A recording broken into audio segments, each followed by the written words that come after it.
નમસ્કાર, હું છું પ્રિયા અને તમે જોઈ રહ્યા છો જનતા કી જાણકારી ન્યૂઝ।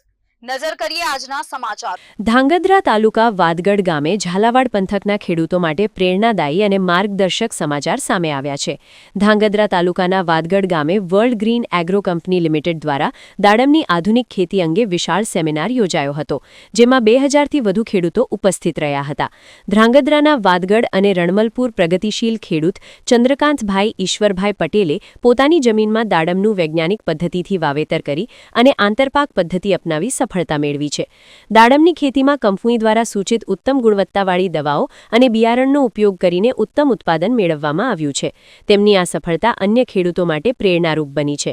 સેમિનારમાં કંપનીના અધિકારી અતુલ રૂપાલા દ્વારા દાડમની બાગાયત ખેતી, યોગ્ય જમીન તૈયાર કરવાની રીત, ડ્રીપ સિંચાઈ પદ્ધતિ, રોગ કીટ નિયંત્રણ અને ઉત્પાદન વધારવાના વૈજ્ઞાનિક ઉપાયો અંગે વિગતવાર માર્ગદર્શન આપવામાં આવ્યું હતું।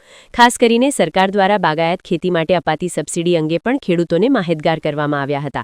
દાડમ જેવી બાગાયત પાકોમાં ડ્રીપ સિંચાઈ, પ્લાસ્ટિક મલ્ચિંગ, નેટ હાઉસ અને વિવિધ યોજનાઓ હેઠળ સરકાર તરફથી સહાય મળતી હોવાથી ખેડૂતોને ઓછા ખર્ચે વધુ નફો મેળવવાની તક મળે છે।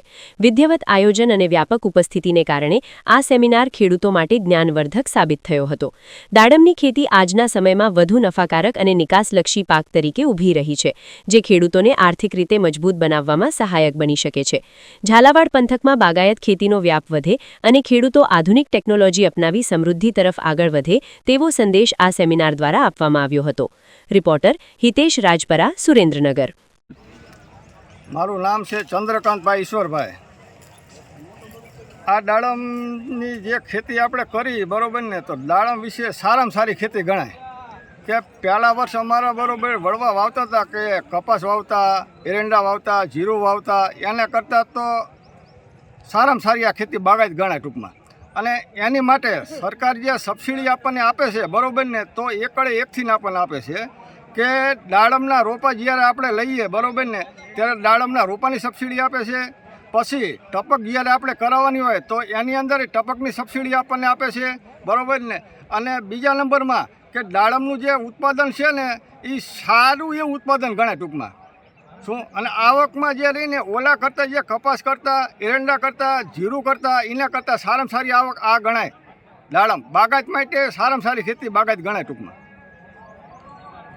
નમસ્કાર, હું અરવિંદભાઈ પટેલ ધાંગધ્રા તાલુકામાંથી આવું છું। અત્યારે આપણે રણમલપુર ગામમાં એક દાડમની વિઝિટ કરવા આવ્યા છીએ અને દાડમનો પ્લોટ અતુલ રૂપાલા દ્વારા ટ્રીટમેન્ટ કરવામાં આવે છે અને એમની ખૂબ મહેનતથી અત્યારે આપ સૌને જોઈ શકો છો કે સારું એવું ઉત્પાદન મળી શકે છે। અને સરકારશ્રી તરફથી આપણને દાડમ પાકમાં કે બાગાયત ખેતી કોઈ પણ એમાં સારો એવો લાભ મળે છે। આ ટપકથી માંડી અને છોડવામાં, દાડમના રોપામાં પણ આપણે એમાં સબસિડી મળવા પાત્ર છે।